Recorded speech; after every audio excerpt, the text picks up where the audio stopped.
My good friend Greg Vaughn told me, for over 60 years I've gathered with my family for Christmas dinner. It has always been our tradition to do a dramatization of the Christmas story. What a great time of fun and laughter as brothers, sisters, cousins, aunts, and uncles don sheets and towels to reenact the birth of Christ. There is always the singing of one song that was the highlight of the evening for me, O Little Town of Bethlehem.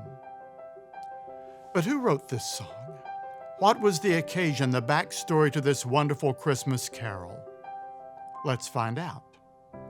At nearly 6 feet 6 inches, weighing 300 pounds, Phillips Brooks cast a long shadow. He was a native Bostonian, the 9th generation of distinguished Puritan stock. He entered the Episcopalian ministry and pastored with great power in Philadelphia and Boston. His sermons were topical rather than expositional, and he has at times been criticized for thinness of doctrine. Nevertheless, he's often considered one of America's greatest preachers. His delivery came in lightning bursts. He always felt he had more to say than time in which to say it. While at Philadelphia's Holy Trinity Church, Phillips, when he was 30 years old, visited the Holy Land. On December 24, 1865, traveling by horseback from Jerusalem, he attended a 5-hour Christmas Eve service at the Church of the Nativity in Bethlehem. He was deeply moved by the experience.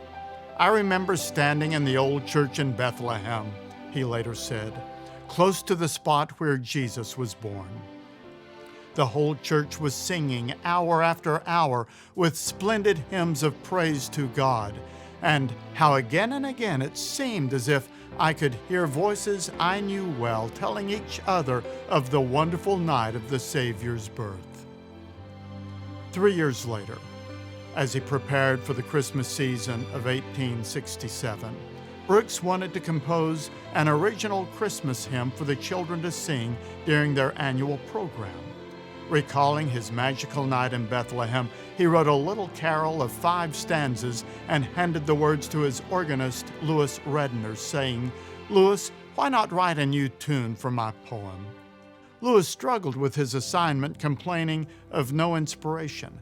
But finally, on the night before the Christmas program, he awoke with the music ringing in his soul. He jotted down the melody, then went back to sleep. The next day, a group of 6 Sunday school teachers and 36 children sang for the first time in public, O little town of Bethlehem, how still we see thee lie. Above thy deep and dreamless sleep, the silent stars go by.